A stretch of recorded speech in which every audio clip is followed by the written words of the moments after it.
How is everybody doing? Are you having fun? Is it everything you expected and more? I wasn't expecting the top. Okay, let's have a vote. Who thinks I pull off the top hat? Okay, perfect. It was a point. I just wanted to make a point that I can pull it off. Thank you guys all so much for coming. This has been a blast. I hope you're having fun. I hope the food, how was the food? How did it hold up? Good? Yeah? I'm so excited to be doing this again. It's been since, I think, June that we last hosted one of these, and people are so nice and supportive of everything that we're doing here, and I'm so grateful that you were all... No pressure on you, man. No pressure on you. Whew. I would not want to be that guy. This is such a blast to host. Like, the goal of these has always been just for people to have fun. Like, I want everybody to know people here, feel comfortable, and be able to have a good time where you're connecting with people that you know and not feel like you're walking into a room. I hate going to events, Rebecca can attest to this, where I don't know people and I feel uncomfortable. And so the goal of these is always for people to just be able to have fun with their friends, family, people they know, and just relax, eat great food, and enjoy amazing music, which is what we're doing tonight. And so thank you all for coming. I hope that, how did the Jello shots hold up? Did anybody expect it, or was it good? Did it hold up? I'm glad. I get bullied all the way leading up to it that I'm doing something like Jello shots, and people are gonna like that, and you guys ran those out. And the last time we did it, which was the first live event we did, nobody had any of them, and I was pouring them out, and Rebecca looks over at me and she's like, this was such a waste of time for you. And so we killed it this time, and you guys all finished it. We're like out of alcohol, so kudos to you guys for figuring that out. Tonight we're listening to a musician I've had the pleasure of interviewing previously, and he's taken a new direction, and that's why I wanted to re-interview him, speak with him again, because I think, and I don't know if all of you know this, but like the challenges of being an artist, like, they're real. Like, people aren't always, like, they say they support you, they say they want you to continue, but like, it's an up-road battle, and nobody understands the grind of trying to get it on social media, trying to get views on like Apple Music or all of those things. So I hope that you can appreciate the amount of work that goes into this. This is his whole life dedicated to producing and creating music that we're going to be hearing from tonight. It's not an overnight thing. It's 10 years to create something like this. And as many of you might know, like, that's the journey of so many creators and entrepreneurs, is putting in work to kind of get there, and then people think that you made it, and it's so much work to create that and build that. So I'm so excited to be able to speak with Andrew Christopher tonight, because he's putting in a lot of work to be here, and I think we're lucky to highlight him, and I hope all of you are able to celebrate the amount of work that goes into building a brand and trying to grow your craft in the way that he does. And I certainly appreciate it, because all of you came out tonight to support what we do, and we're trying to do this podcast, we're trying to host these live events, and I really want you to appreciate yourselves, because you're the people who actually show up. Like, I message out to people, hey, this event's going on, and people go, yeah, sure, maybe I can make it, but maybe I'm busy that night, I'm doing chess or something, and it's just like, ouch, I get it, but ouch. And so all of you are the people who do support entrepreneurs, creators, people who are willing to put themselves out there. So without further ado, I don't want to bore you, but without further ado, can we please give a gigantic round of applause for the man, the myth, the legend, Andrew Christopher.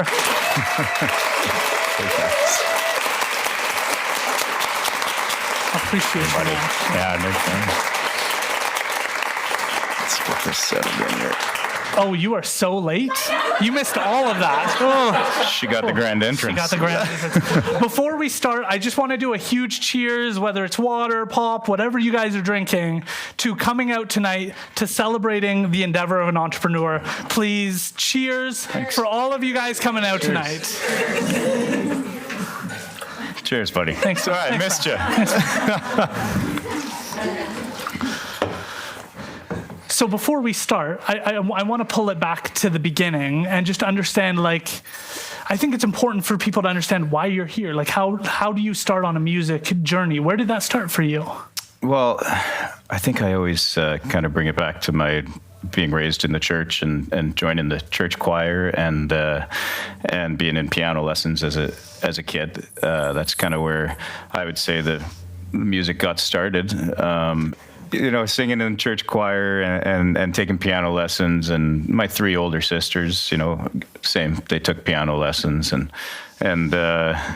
Carolyn took it a bit more seriously than everybody, and so I saw her really excel in that, and I would think that's a big part of it for me, is seeing her take it seriously, and so thankfully she kind of kept playing music, and so it was always around, and then getting into high school, I joined the high school band. I played drums throughout high school band, and picked up a guitar in grade 12, I believe.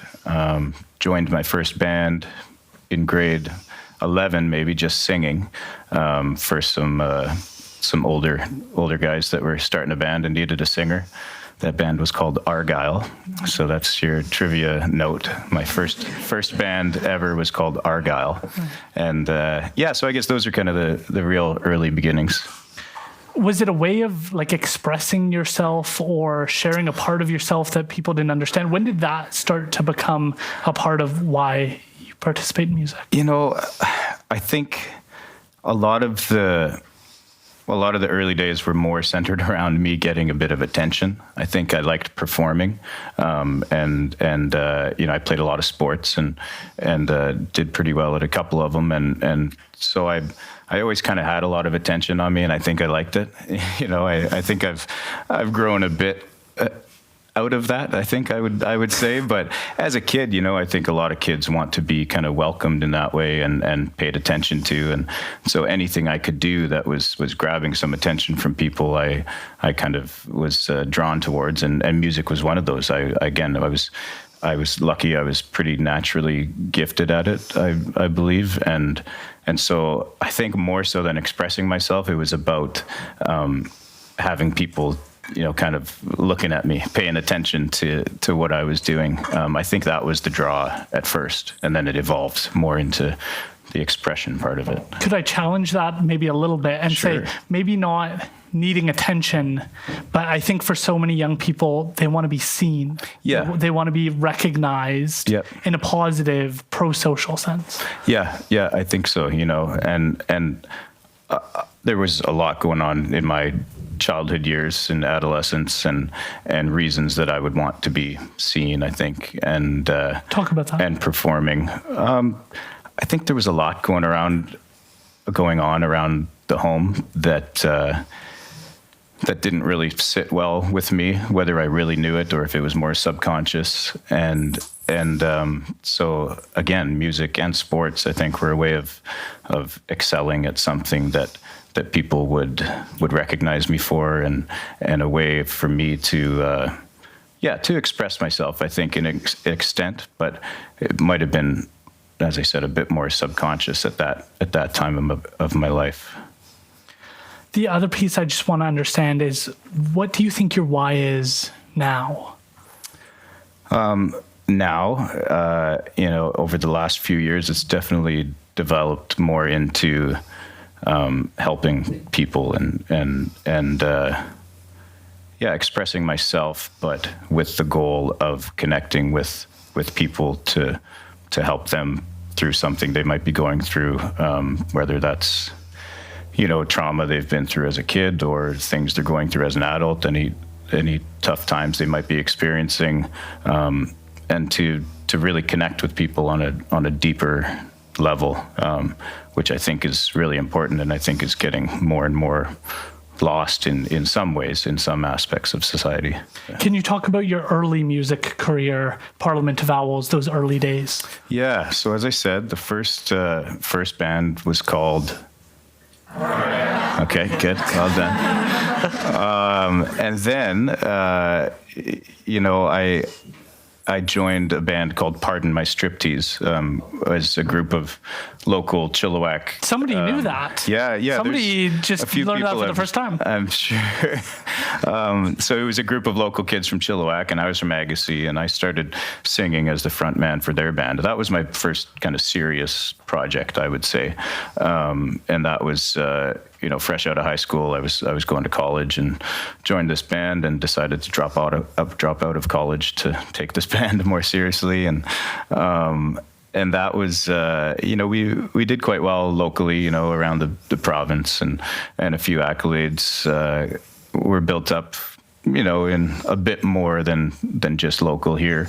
So that was a good experience. And then when my daughter got sick, that was ultimately kind of what ended that, and because we had to take a break while I was helping taking care of my daughter Lily, who had brain cancer when she was only 10 months old. She was diagnosed, and so we were in the hospital for a couple of years, or going through treatment.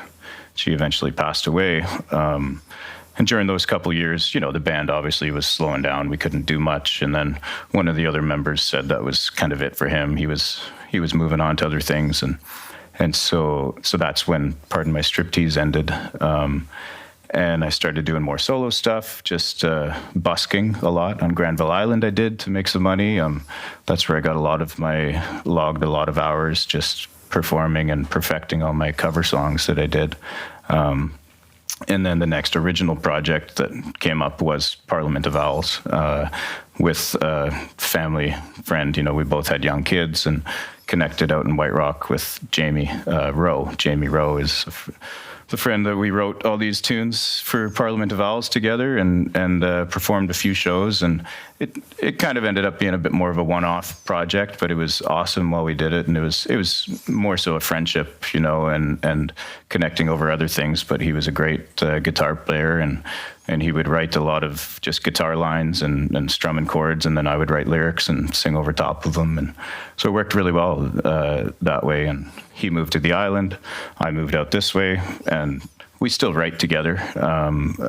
Whenever we can get together, we still like to get the kids together. They're still good friends, and so I guess that kind of brought us Parliament of Owls. That album came out in 2019, and that was the last kind of original project I had, and now going back towards a bit more solo stuff. So that's my goal for everybody here tonight. My hope is that perhaps you can play some music from those early days, and then at the end of the night, you can play music that you're doing right now. And my dream, if I had a dream, is that people would be able to see that journey and the differences and perhaps your growth over those years. So could you take us back? Sure. Do the first couple here now. Let's do it. Okay. Is everybody ready for live music? Yeah, let's do it. Yeah, they're done with me, man. Yeah. Let me get this. So the first one I'll do here is, I wrote it, I was probably about 20 years old. I wrote a few songs in high school. And then this one, about 20 years old, I was traveling around New Zealand, Australia at the time. And it's a very innocent, love is the answer, love everybody, love everything. It says love a lot in it, which, is a value I definitely still hold today. It's, about helping each other and just caring for each other. This, another part of trivia here for you guys. This is the only song of mine that I know of that has its lyrics tattooed on somebody. So, yeah, it's called Cookie Jar. I didn't plug in, Tim. Should I plug in? It's coming at you. It's called Cookie Jar.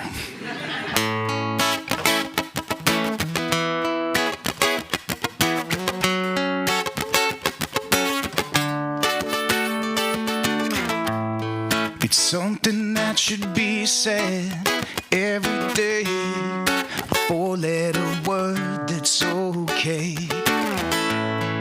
But sometimes we get so caught up in it all, get stuck with the backs against the wall. So don't forget, tie that bow around your finger. Say it right now, don't let it linger. This song is just to say I love you, and I think the whole world of you. In case I don't get the chance tomorrow, I'll say it right now, just so you know that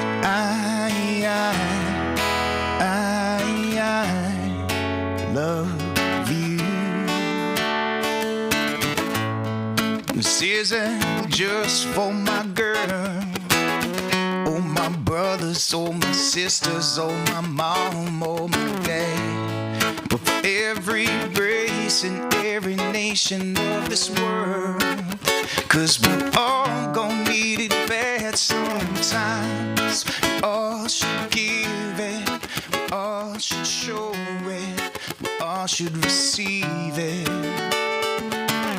So everybody everywhere, throw your hands in the air, sing with me, and I know that you feel it, yeah. This song is just to say I love you, and I think the whole world of you.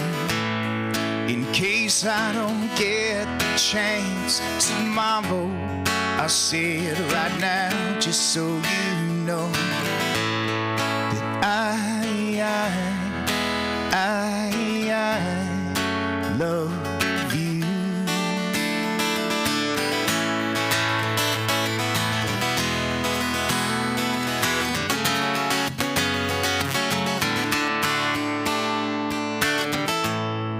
Well, life should be easy. There should be no cuts, no scars. Just people helping people reach those cookie jars. So be someone's bridge over troubled water. Love a perfect stranger like a mother loves her daughter. It's gonna happen soon with some help from above.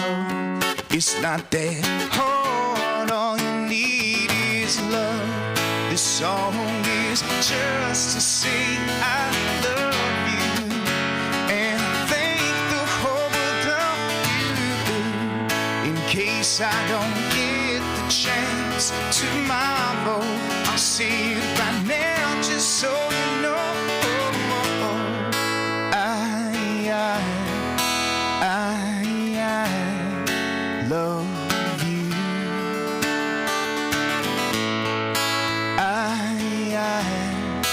I love you.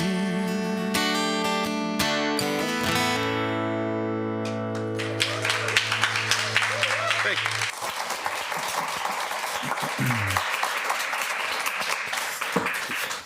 So that one's on a record I did called "Gone." This was kind of during the Pardon My Striptease days, towards the end of it, and an acoustic album, just my guitar and I, a couple features of other instruments on there, and yeah, there was, I think, 10 songs or so in that variety that I had written in my younger days, and then I'm gonna do one more.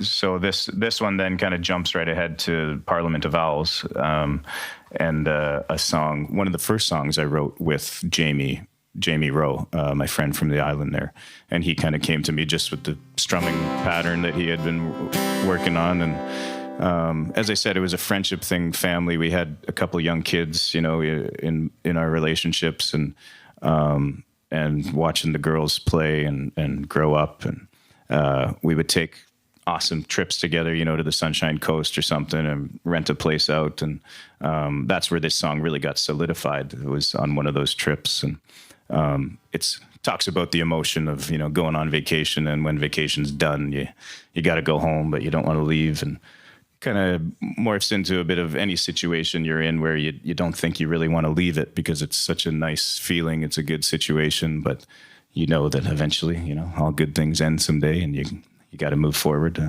So this one's called Vacation Song.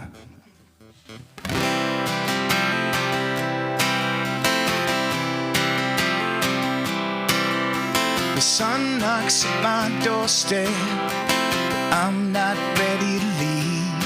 No, I don't know if I'll ever be ready to go back home.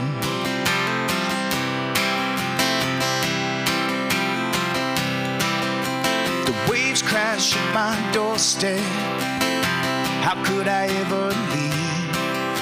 I don't know when I'll be back, but I'll be back, you best believe. And I don't know if I'll ever be ready to go back home.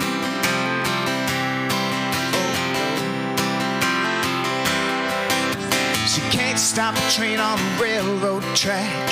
You can't turn around if you don't look back.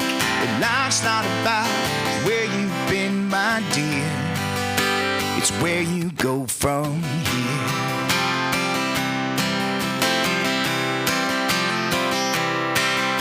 The clouds are taking over, and it started to rain. Too young to care, with curly hair, they just kept on playing. And I don't know if I'll ever be ready to go back home.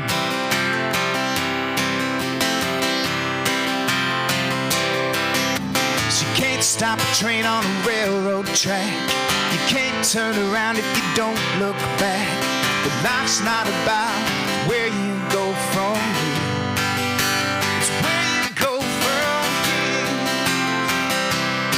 Hey,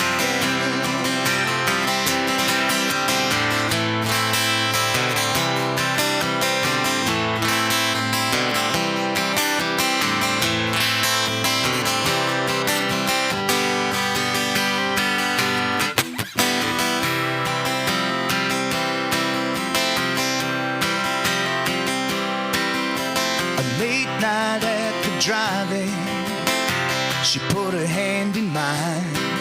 I could take it slow, but I know she wouldn't mind. No, I'm not ready to go back home.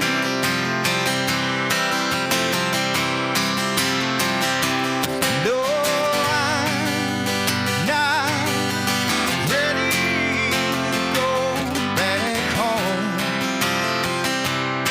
Oh no, no, no, no.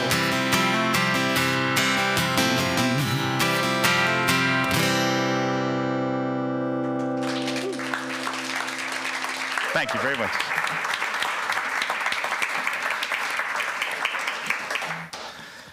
One of my favorite lessons of that song is that, like, that really is how life is.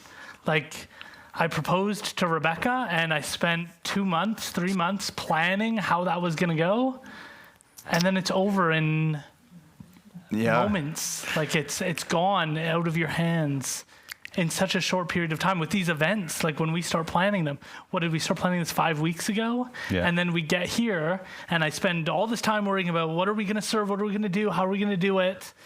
And then it's over, and then it's a memory already. And it just gives you a deeper appreciation for time. Yeah, for the moment and making sure you really enjoy it. But then also, I think one of the things in life that'll help you the most is knowing that, you know, there's always the next thing, you know, or there's something to look forward to coming afterwards too, right? And so, you know, don't hesitate to move into something new or to move on, and enjoy the moment while it's here. But then make sure you're not stuck looking back at that moment, and you're into the next moment fully, you know.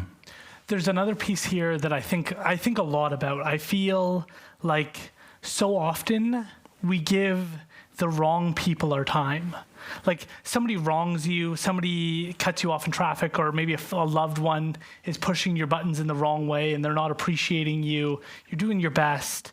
And then you give all your mental time to them. Mm-hmm. When the good people, the people who are on your side, advocating for you, supporting you, showing up for you, it's like, thank you. But you know who really pisses me off? It's these other people. And like, I think a lot about that because I hear so much of like, this person bothers me, that person's frustrating me. And it's like, fair enough. But like, how do you make sure that you don't give all of your time to the people who aren't like really on your team? And how do you make sure that in these moments, in these vacation song moments, how do you make sure you appreciate the people who make that moment possible? Yeah, you know, and I think you'll probably hear this theme a lot, but I think it starts with, you know, making sure you know who you are and aligning yourself, surrounding yourself with people that you know will gel with you, you know. And I think a lot of the time, if you're hanging on to people that aren't jiving with you or that are pissing you off all the time or getting on your nerves, you know, you might start by looking in at yourself and what maybe you're unhappy with in there, that sometimes you can be projecting onto people as well, or it could be that they are just a shitty person that, you know, you should cut out of your life. Yeah. But you know, that's one thing I learned is sometimes, you know, the thing you dislike about someone is often reminding you of something you dislike about yourself.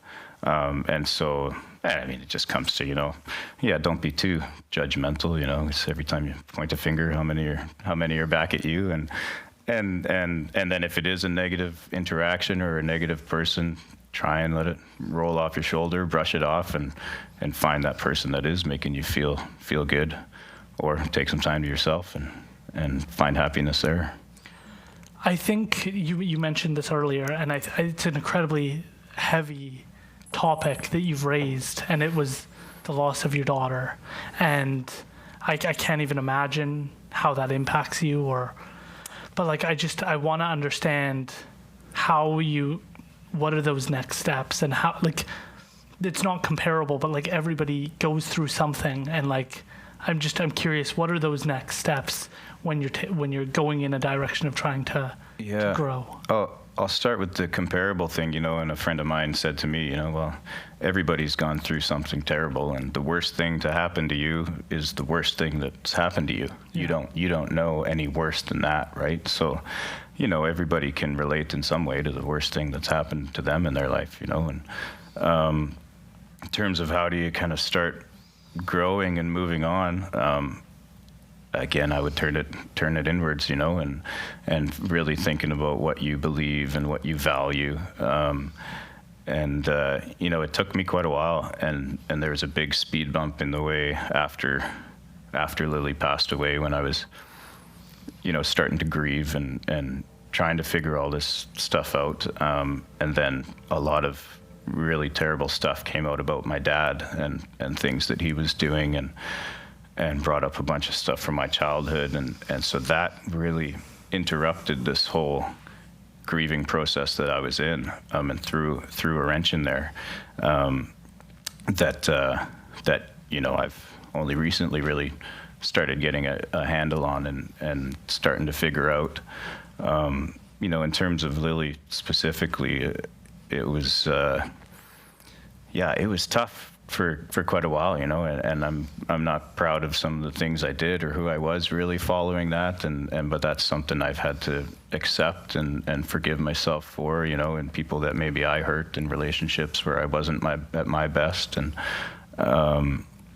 friendships too, and it's definitely a healing process that's ongoing, and then, like I said, when this stuff with my dad got thrown in there, and now it's been working out stuff from when I was a kid, and then seeing, you know, how that affected me as I was trying to deal with what Lily was going through, and then the aftermath of that, and how I was grieving, and these, you know, things about myself that had to look inward and try fixing. And you know, and yesterday was Lily's birthday. It would have been her 14th birthday.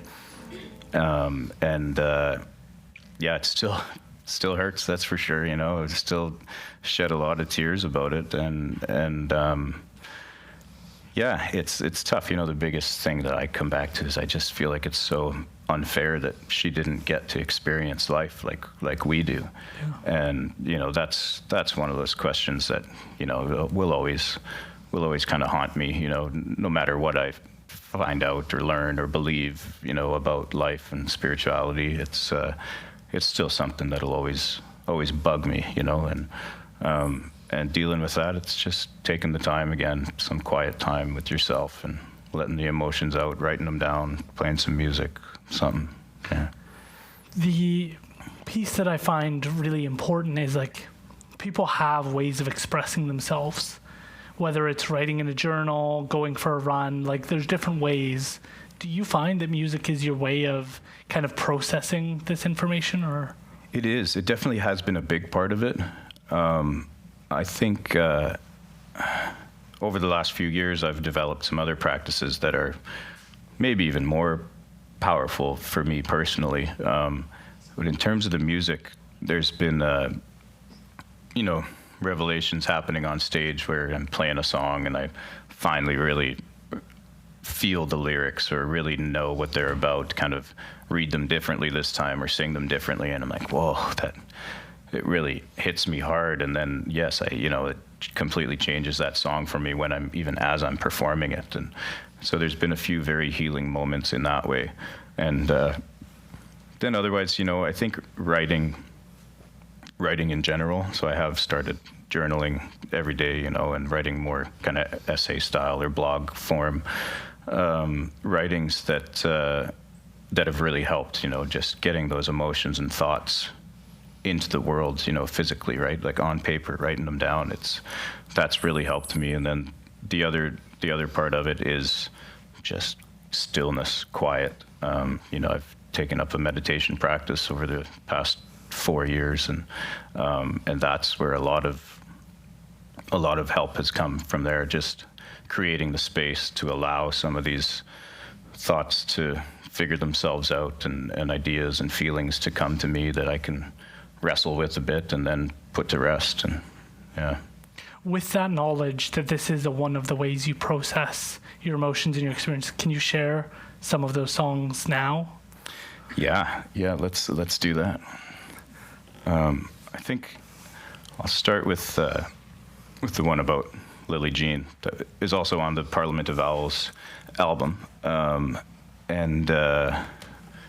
This one I wrote, I couldn't quite tell you when, probably, around 2015 or no, probably earlier than that, 2013 or something, let's say 2014.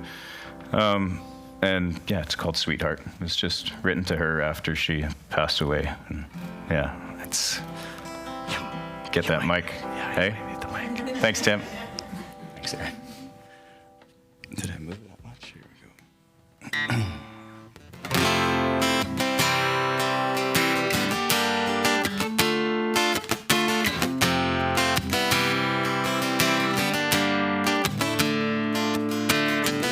I'll always remember the start of September and the rainy day when it ended.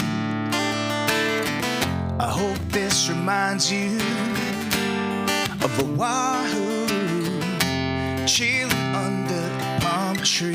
Ohana, just me and my family.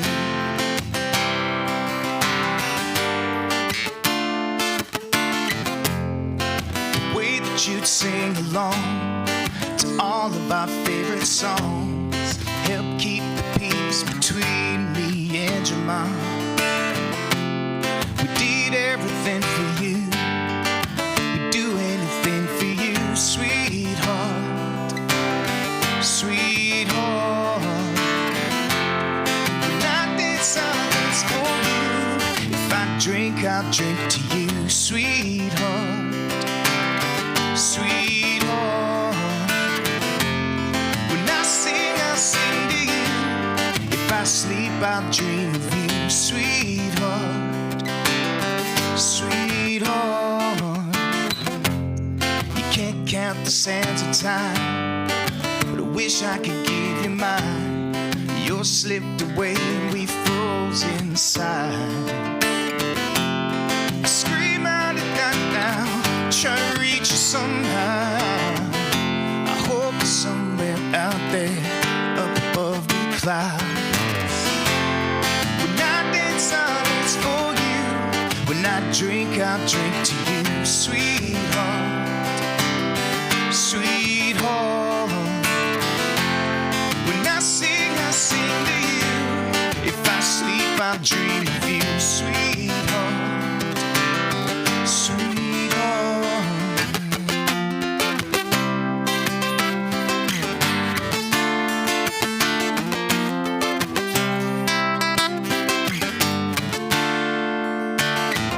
I'll always remember the start of September and the rainy day that it ended. When I did silence drink to you, sweetheart, sweetheart. When I sing to you. If I sleep, I dream of you, sweetheart, sweetheart. When I dance, I dance for you. If I drink to you, sweetheart, sweetheart. When I sing to you. If I sleep, I dream of you, sweetheart.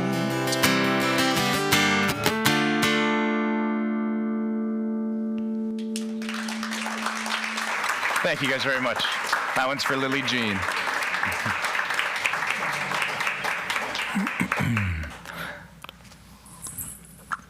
If you have to go to the bathroom, please go. The last time I hosted one of these, we're leaving, and like people are like, "You did not let me go to the bathroom," and they were not happy. So please go. Take them up on it. Take them up on it. Yeah. Should I move on to the next song still, or would you like me to wait? No, Yeah. We won't wait no for problem that either way. No problem either way. This next one I've only performed once before, and this one again was the guitar part was written by Jamie Rowe, and he was out here once a few months ago, and we played at.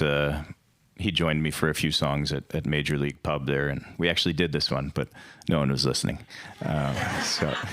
So thank you guys very much. And somewhat fitting holiday song, just because it says Happy Christmas in it. Although the sentiment is not of a joyous celebration or anything, you know, it's kind of tongue-in-cheek Happy Christmas that we always had.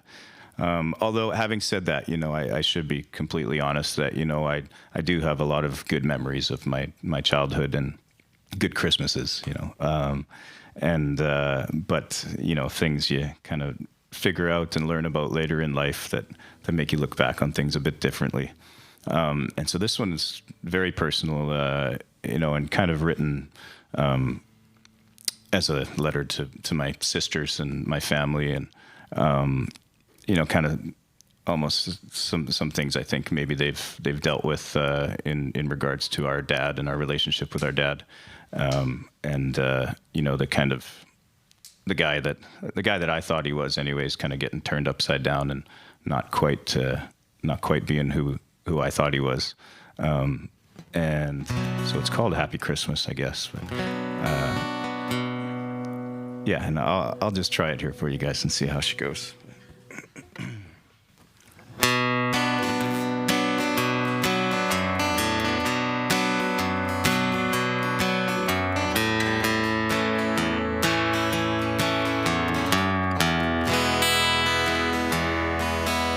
She took 10 years on Tuesday. She started when she was young. Her dad gave her first bottle. You should have known what she'd become. Well, half her life was wasted, and the other half was dry. Her only way of coping was out there getting high. But we always had a happy Christmas. You could have swore he was religious. He always drove us there to practice, but he never passed the test.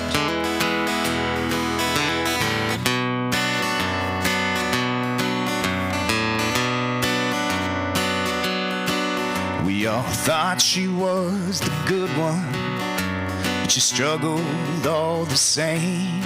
She never could let herself be happy. She pushed them all away. So before you close your Bible, can I make one last request? Learn to read between the lines and go forth and repent. We always had a happy Christmas. You could have swore he was religious. He always drove us there to practice, but he'd never pass the test.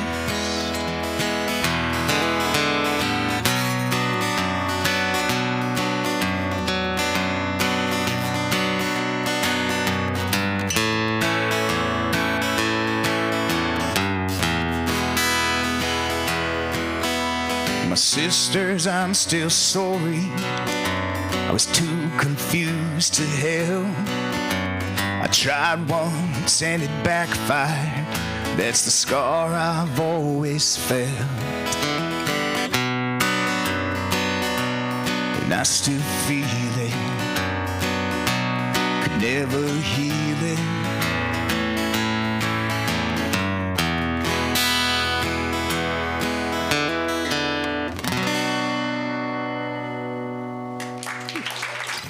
Thank you very much.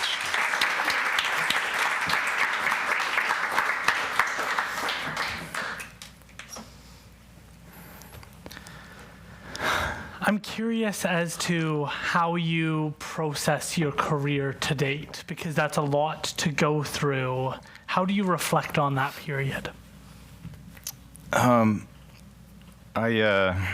far as my career goes, you know, I think I was preaching a lot to myself and even to some people that I wasn't quite practicing myself or not comfortable practicing yet. And you know, I'm at a place now where I'm very comfortable talking openly about, you know, anything that's, you know, that I've been through that I think could be relatable or could help somebody. And you know, that started with, you know, conversations with my family and letting them know that, you know, I'm pretty comfortable with this stuff, you know, and it's something I want to start putting out there, and again, in hopes of helping and healing. And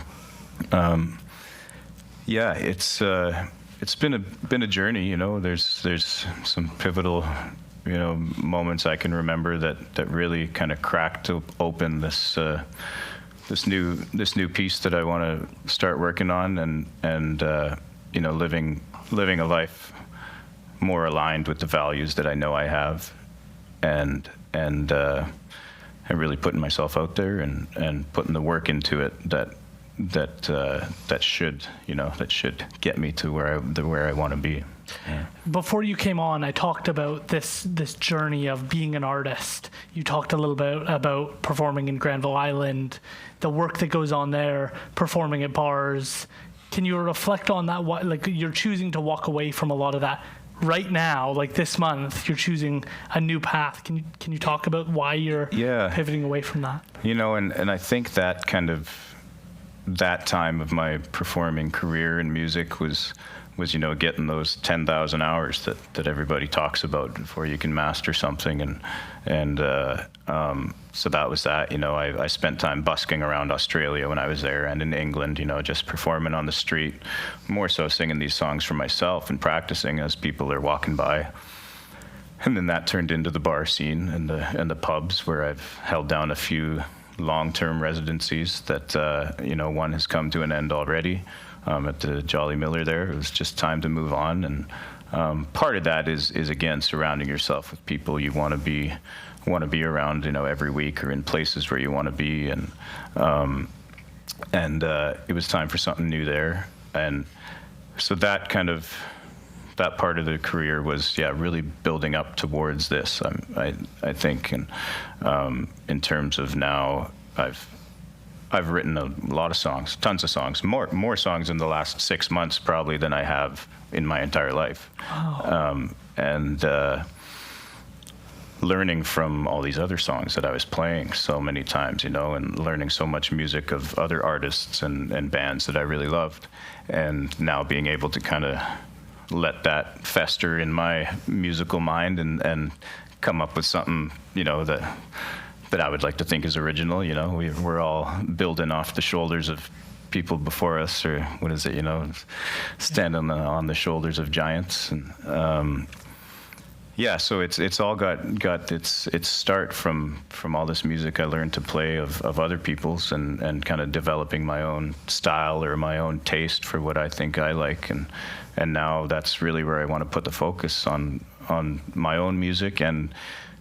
my own ideas and writing as well, as I said, and bringing back the podcasts, yeah, that's kind of where I'm at today, is trying to just make it more personal and a bit more purposeful to me. I found in the last few years at all these cover gigs I was doing that I wasn't able to put my best foot forward because I knew I had more to give than what I was doing there. And I think I was, my purpose lately over the past decade, let's say even, was my family, my kids that I have. I've got a beautiful daughter who's 11 years old, and my son who's 5, and my stepdaughter who's 16. And that was my focus, and that was my purpose. And I think that's a very good value to have, to make that your number one.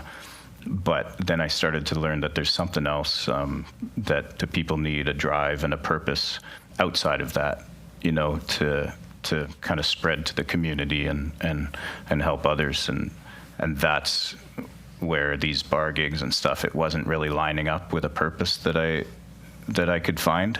And so I think I've found that now more with my original music and these other things I'm really enjoying getting into. Yeah.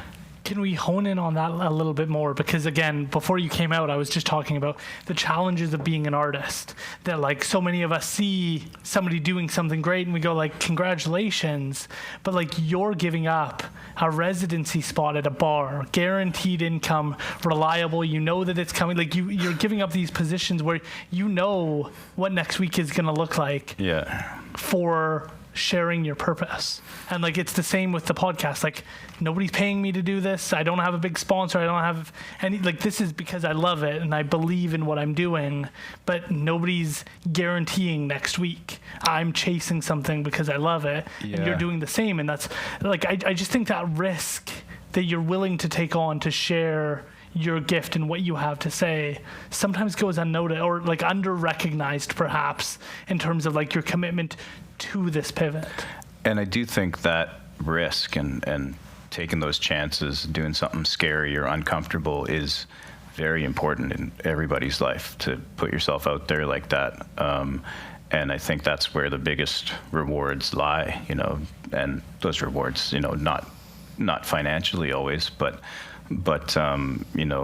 things that you value other than that, that can lie in places that you only get to if you take those risks and take those chances. And yeah, I've had a lot of nervous excitement, scared feelings over the past few months as this is all approaching, and now it's kind of happening. And yeah, it is a little scary. It's like you said, giving up some comfort and a regular paycheck for something that honestly I don't know if it's gonna work out the way I want it to. I'm really hoping it does, and because I do think there's a lot of value that I can give if I can focus a bit more on this original work and speaking like this and writing. And I think it's good to take those risks if you're going to put the time in and the effort. And one thing you said, I heard you talking about was, putting yourself out there and hearing people, that want to support you and that love you and that say, we'll always be there, supporting you. And it's a tough conversation when you call them to the table, kind of, right? And say, well, now here it is. This is what I'm doing. You've said you'll always support me, and it's weird because there is the money side of it, right? Where, you still got to pay the bills. You want to do something purposeful that you really feel passionate about, but not everybody can do that, and I don't even know if I can do that. If I can really double down on this and make a living at it, or if I go back to the Jolly Miller with my tail between my legs, and, which I don't think I'm going to do. I was thinking about landscaping if this all doesn't work out. It's so many good landscaping companies out there. I love being outside working on this stuff, but yeah. It's an important conversation because, like, to be completely transparent, like, this was a risk when I started it. Like, I remember having the conversation with Rebecca. Like, I was traveling back and forth between law school, UBC, driving all the way out here, and I was listening to a ton of podcasts, like 8 hours a day of podcasts, and going like, maybe I could do this. Yeah. And like the thing I always said was like, I can't quit until I know that I've done what I wanted to do in the space. And it was a huge risk at the time. Like, I was a broke university student who invested $2,000 in podcasting equipment, betting on this and like just continuing to chase it. And there isn't a clear end point, and you're asking people to commit to an undetermined amount of time to your goal. And like, my vision was always like, there are voices we're not hearing from. There's conversations we're not having that I know we're not having that I want to have, and I want to be a part of that. And take that $2,000 initial investment. Now I'm personally spending $20,000 probably a year to do this because it's all love for what the voices I get to hear from. Like, I wouldn't trade this for anything. Like, when other opportunities come up, like, this is what I love to do. Like, speaking with individuals like yourself, highlighting you, like, I wouldn't trade this opportunity for any other business job, any other opportunity, because it's a privilege to hear from people who have something to say, who have a gift that they need to share.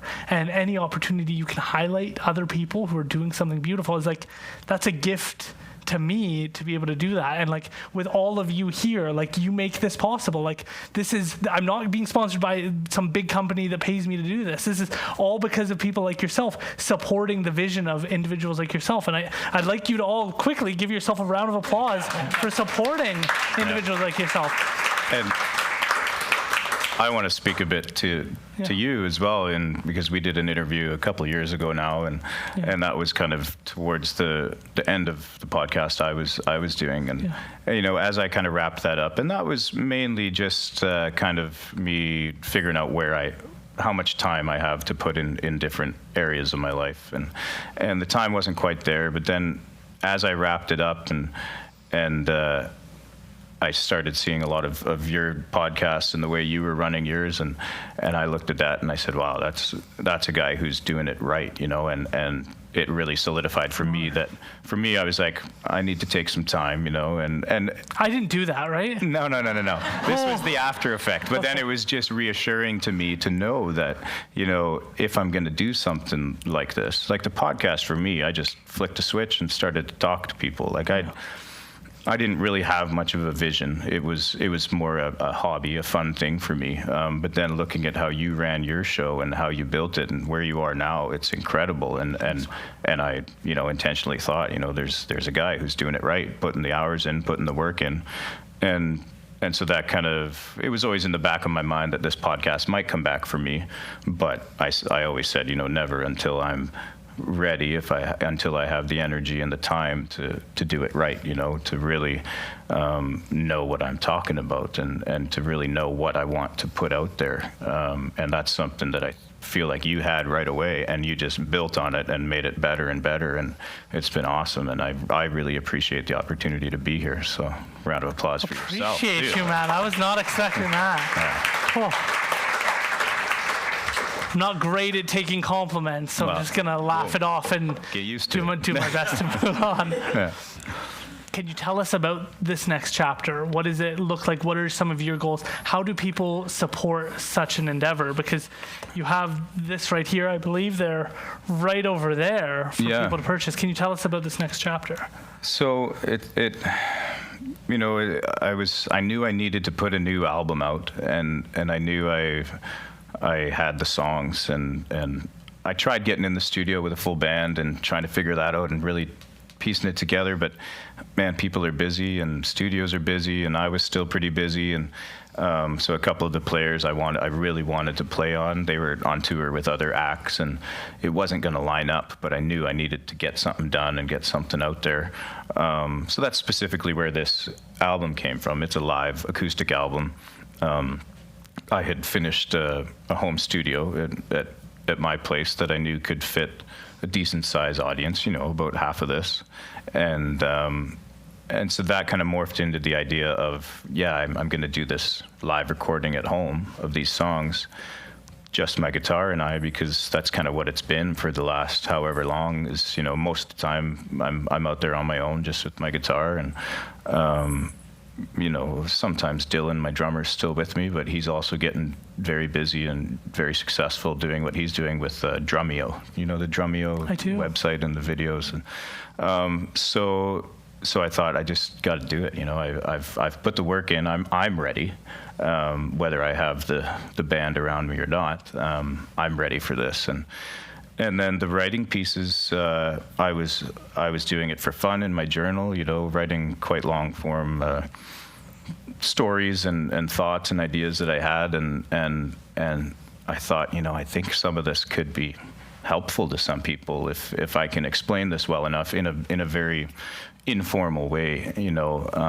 I say that I'm a feel guy. I'm not an expert, and it was actually my golf coach in university who said that to me. Actually, him, Dr. Chris Bertram. There you go. And it was more so a joke because I never spent enough time practicing, because I was just a feel player. That's what they call it. Someone just goes out and hits the ball and he feels his way around the golf course. He's not worried about the technicalities of it, And so I've felt a lot, and I've practiced a lot, and it's what I'm hoping is that I can be that kind of middleman between the experts and between the common person who might not understand all the expert advice they get, and where I can. And I'm just talking from my lived experience in things that have helped me, and things that I've been through, and what I've felt and what I've helped, or what's helped me. So that's what a lot of the writing is, and that's where a lot of the podcast will come into that. And I just decided that, between, the music, all this original music I have that I want to release, and all the people that have always said, they would support me, and then with this new studio space I thought I had an opportunity to try something a bit unconventional, and so the music isn't going to be for free on Spotify and Apple Music. It'll be on, so the main website is called Patreon. It's an app on your phone as well, or a website that'll host content for creators, and a lot of podcasters use it. A lot of bands use it for extras, for merchandise or special edition CDs or vinyl and that. And so I looked at that and I said, well, hey, if I can supplement the income that I used to make at the Miller and the Lakeside, these kind of things, these pub gigs that just weren't quite doing it for me anymore, and I can start putting my original work and myself and my purpose into this a bit more and online for people to access and view. And if I can start changing those gigs, the free public cover gigs, into a few more ticketed events, at spaces like this or spaces like the Cultural Center, a few bigger events where it's just my music, for people that really want to hear me, instead of doing smaller gigs a couple times a week where it's easy, people can come see me anytime they want. So it's creating a bit of exclusivity around my work and my performances, and so it's all kind of behind this paywall, of patreon.com/Andrew Christopher. If you're taking notes, this is the time to do so. And it's a subscription, just like you would for Netflix, and some podcasts have, strictly subscription-based content, and there's different tiers, different levels of it, where you'll get this content, or at the next tier you'll get this content. The next tier, you get a show at your house, and so there's lots of different perks for each tier is kind of what it comes down to, and you kind of sign up for what tier you're comfortable with, and that's kind of where where the music will be, where the podcast will be, where my writings will be, and one of the main goals that I'm trying to explain to people that I feel very passionately about, and I'm trying to word in the right way on the website, is taking these small monthly subscriptions from people in the community, and using that money to be able to help youth around Chilliwack and to help involve them and show them the power of music, have them come work with me at the studio, just try out any instrument they want and hang out and jam, and just introduce kids to music and then see, hey, yeah, well, I do really like this. Maybe I do want to go take lessons, but keeping the cost away from their families so that there's no cost to their families, and it's kind of sponsored by my subscribers. That's kind of the humanitarian pitch in there, and I also think that there's value on that page that a lot of people or a friend of a friend could really relate to and grow that community where we can talk about things and help each other out. And that's kind of the main goal, is introducing music to kids and helping people and conversing and connecting with people on a deeper level. I think we need to hear some of this new music. Yeah. I think we're incredibly excited. I'm going to open the door because I can hear people's legs starting to move, and I think they need to go to the bathroom. Yeah, no So problem. I'm going to open this door. Please give it a beat, and then we can get started.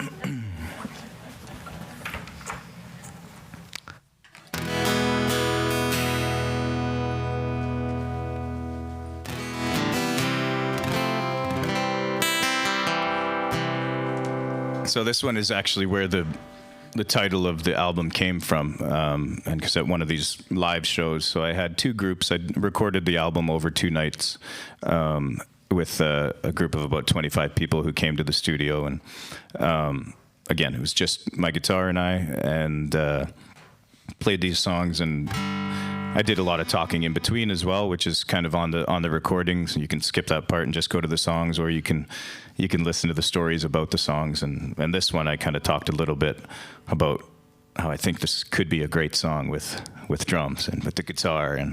And I said, so, picture the imaginary band behind me. And so if you hear a guitar solo, just play it in your head. And if you can hear the drum beat, then move along to that. And so that's where the name, the Andrew Christopher and the Imaginary Band, is what the album's called, because it's just my guitar and I. So this song is, it's kind of got a weird name, called Polka Bands and Poker Hands. We had just gone to a 40th birthday party where there was a polka band, and the first verse talks about a band. The second verse is my favorite. It's about my son Ledger being at the pump track. He loves going there, and so a little message about, just do it if it feels good. Go for it. Don't overcomplicate things, and take some chances once in a while. So,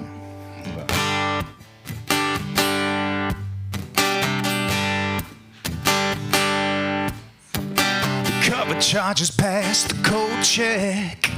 A call girl's business card. A wooden bar stool sings a creaky tune, and the band can't quite find the groove. But you swear this is the place you walked into. You finally find a face in a crowd, making eyes up at the bass guitar player. She catches you creeping as she turns around. If there's a shot in the dark to take it.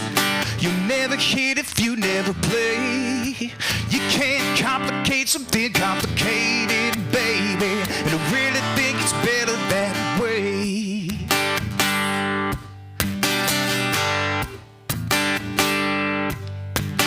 Chalk on the pavement and popsicles, the biggest friggin' drop of your life. You're so close now, boy, don't look down. Just close your eyes and go for a ride. If there's a shot in the dark to take it. You never hit if you never play. You can't complicate something complicated, baby, and I really think it's better that way.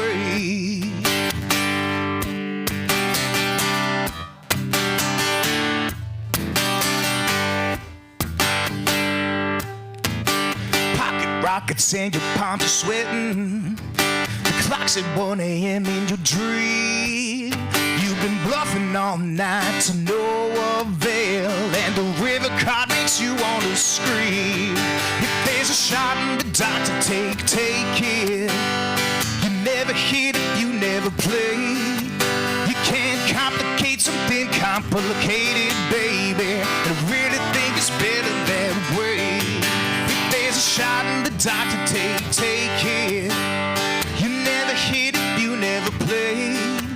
You can't complicate something complicated, baby. And I really think it's better that way. Yeah, I really think it's better that way. You know, I really think it's better.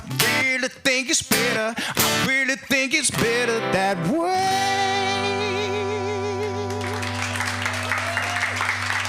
Thank you very much.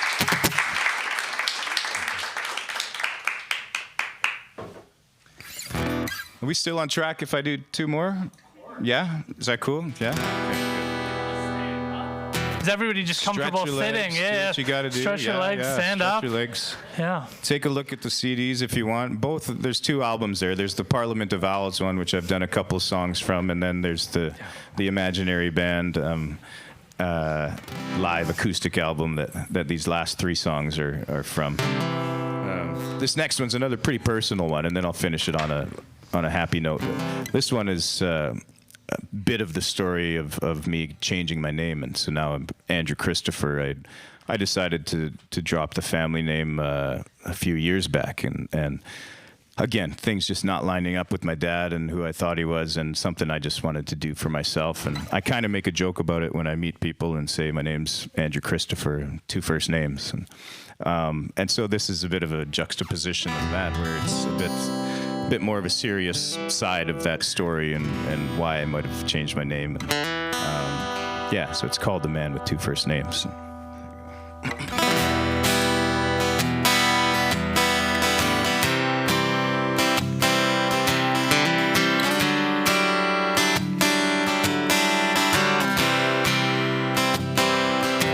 For all the good he's done, the bad keeps pace,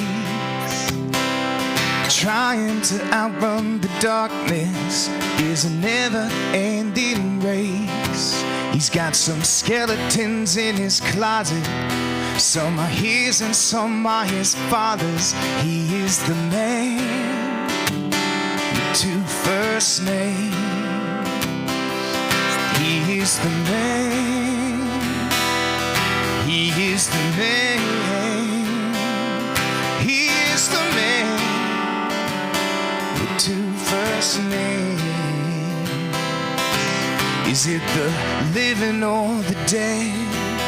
We should envy, you said, even though they're gone, they rest in a better place than this. So it's the darkness of death that we should embrace instead of living a lie.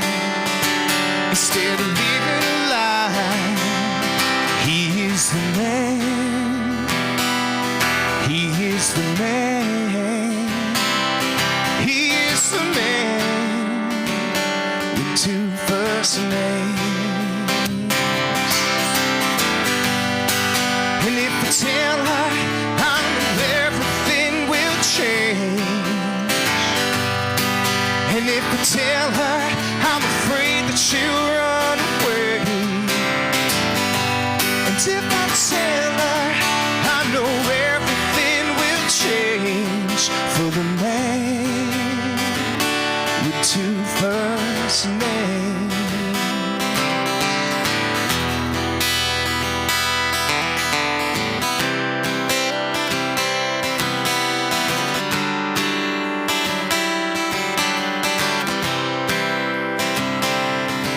For all the good he's done, the bad keeps pace.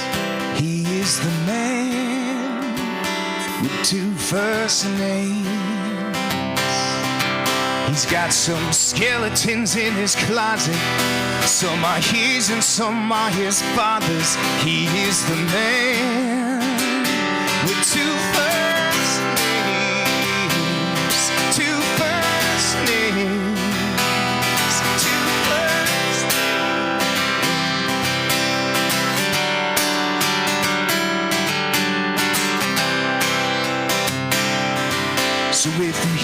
guess it's goodbye.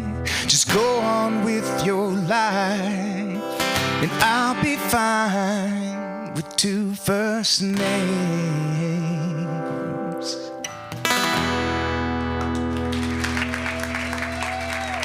Thank you very much.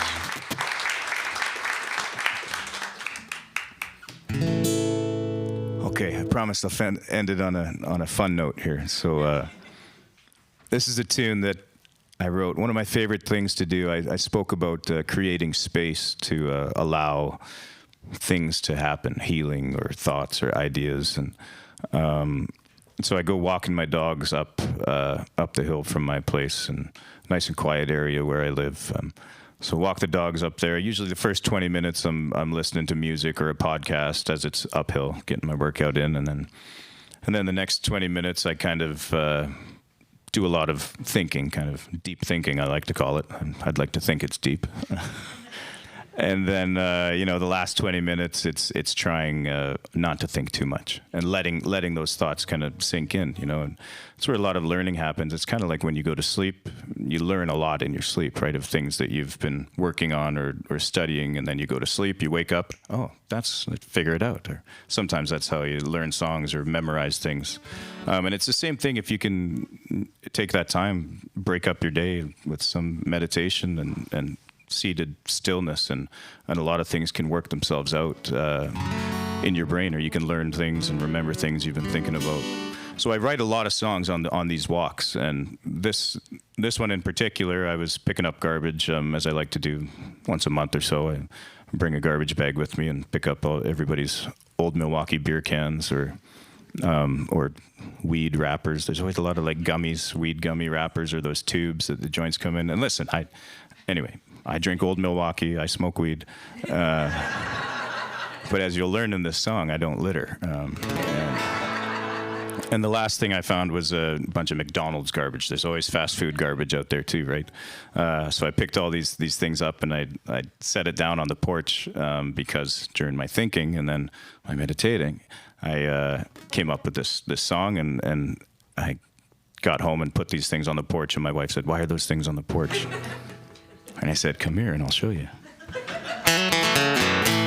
I wrote this song while walking my dogs, picking up trash along the way. It's kind of short, but important, like a PSA. Smoke weed, drink booze, and eat your fast food. But please don't litter. Smoke your weed and drink your booze. Go ahead, get yourself fat, eating all that fast food. But please don't litter. When I got home from walking my dogs, and I heard my big gas-powered generator on, 'cause the power at my house had gone out. And I thought, how environmentally friendly could that be? Well, I don't know, but at least I don't litter. So smoke weed and drink booze and eat your fast food. But please don't litter. Smoke your weed and drink your booze. Go ahead and have some fun eating all that fast food. But please don't litter. Well, yes, I was 19 once, and I thought that it was fun to drive around in my friends' pickup truck, chucking beer cans out the window. And I'm really sorry about that. And this is me confessing I was young and dumb, but that's what life's all about. And I didn't know a song like this one to tell me not to. Smoke weed, drink booze, and eat your fast food. But don't litter. I smoke weed and I drink booze. Even sometimes I will eat fast food, but I do not litter.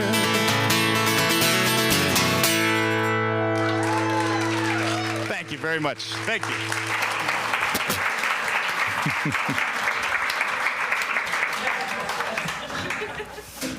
My apologies. I just feel like you deserve the stage all to yourself sometimes. No, you buddy. earned it. You earned it. I like the talking too. You killed it, man. Thank Tonight you. has been a blast. How's everybody feeling? Was this live up to what everybody expected?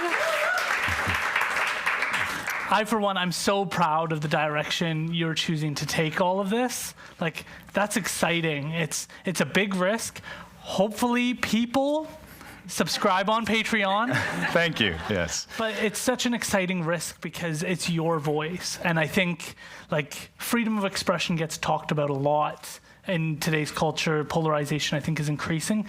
But the idea that, like, you have a responsibility to share your voice, I don't think that can be understated. And I think that's what you're choosing to do with this is truly share your voice and put out what you're experiencing.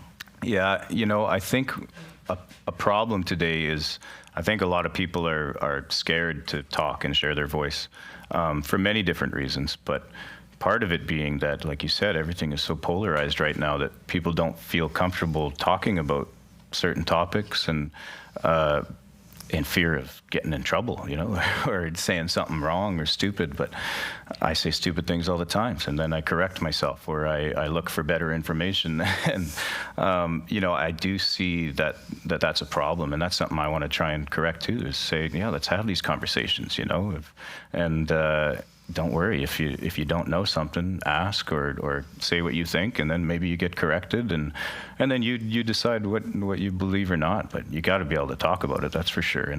And yeah, and especially on the mental health side of things, and for men especially, is something I'm very passionate about diving into is being an ear for people and again, just from my lived experience, giving my advice on what's helped, and what can help people. And I think that does often just start with talking, in a safe place with someone you love or someone you trust. You've talked briefly about the podcast. What is the podcast called? What are you talking about? You just brought it back, I think, a week or 2 weeks ago. Yeah, so it's still under the title The AC Show. It's on Patreon, and the podcast can get linked to your Spotify page and your Apple Podcasts, but it's a locked page. So once you subscribe, then you unlock that content. The first one's discussing a lot about what we talked, where I'm heading with all this, and actually it was a story about this $10 bill I found on my walk, taking the dogs, and found this $10 bill on the side of the road, and then lost it by the time I got home. And then 2 days later, went on the same walk, and somehow through the rain and storm, that $10 bill was somewhere else on the road, and I found it again. And I thought, wow, how fortunate that is. Did you lose it again? I kept it. It's in my bar. And there's a whole other story behind it. This nice young man I met on the walk who I want to give him this $10 bill if I find it, because I thought, maybe it's his, but didn't see him again. Anyway, and then it's a lot about, things we do in life to maybe deserve good fortune or not, and what we think is fortunate, and that's kind of the deeper side of it is that. And some of the podcasts are going to be very music specific, music I grew up with or loved, and talking about some of my favorite bands and playing those songs, and as well as explaining the stories in more in depth about my original music, and then a lot of healing, healthy practices, self-improvement, growth. That's kind of the main topics that I'll be covering on there. So your album is sitting right over there. If anybody wanted to pick that up, how would they go about doing such a thing? So I'll selling them here for $20 a piece. I do have a Square tap thing that would work, or if you feel so inclined to jump on the Patreon right now and sign up, and then you can grab one if you're at that tier. You'll see the options there. Otherwise, grab one from me just for cash or whatever, and then check out the Patreon page later and see what you feel you want you want to do or not, grab one here. That would be a great way to start. But again, yeah, if you subscribe now, I'll flip you one for free. There's a deal. This is the thing I'm gonna have a hard time with, is this salesman kind of strategy, right? I don't want to do that. So what I think I'll have to for the first few months is try and. We'll keep you over here if you want to buy them. They're over there. Yeah. Okay, the thing I want to end off with is an opportunity for the audience to be able to ask you any questions that they have. That'd be I don't awesome. have any notes. I don't have anything. We just sit down and I kind of gave you a rundown of kind of my vision of how this would flow, but This I got is nothing. So if anybody else has better questions, more than welcome. I think Rebecca has the microphone. Does anybody have any questions for Mr. Christopher? Front row right here. Now that you started up your podcast again, how are you running it? Are you just flicking the switch and talking? So now a lot of the ideas have come on these walks that I take, and so I'll get those ideas in my head and sometimes jot it down on my phone, but I like to kind of pressure myself to remember them. And again, that's when the meditation, I think, really helps. And then I've got home and I'll scribble out those notes and then maybe look at it the next day and start piecing it together. And so a bit more writing. So a lot of it will kind of come out in the blog form as well. And then the podcast would be even more expansive than the blog is. And and I'm playing with the idea again of having guests.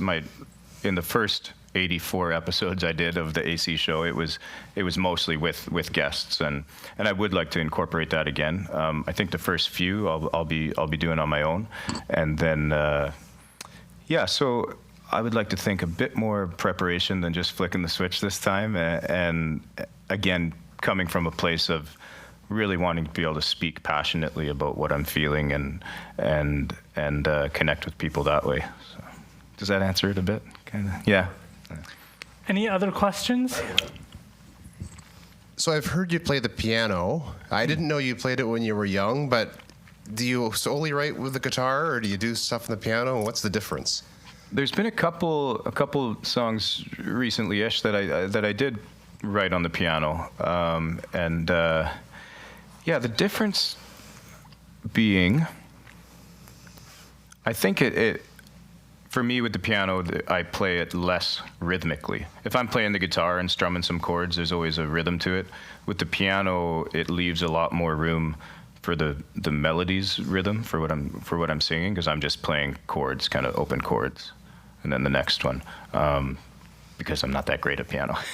But it does help. It definitely helps create different sounds and different melodies and rhythms that I probably wouldn't get on the guitar.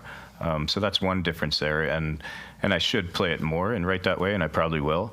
The good news being that I haven't struggled to write more music yet with my guitar, so it's just been coming pretty nice and easily, which, knock on wood, it keeps going. But then I've definitely sat down at the piano sometimes and just hit a couple chords, and different melodies seem to come, and I think maybe that's a bit of space, and just the voicings of the chords are a bit different on piano as well. I guess the way I'm playing them, there's less notes than there is on the guitar. If I'm strumming a chord, I'm usually just hitting 3 notes on the piano at a time, and so that leaves a bit more space again to something different to be created. But, yeah. Thank you, Andrew, for being willing to do this and share your gift with everybody. I will again recommend people go check out your albums. We also have calendars with Alex. Would you mind standing up? We have calendars with Mr. Alex Hart.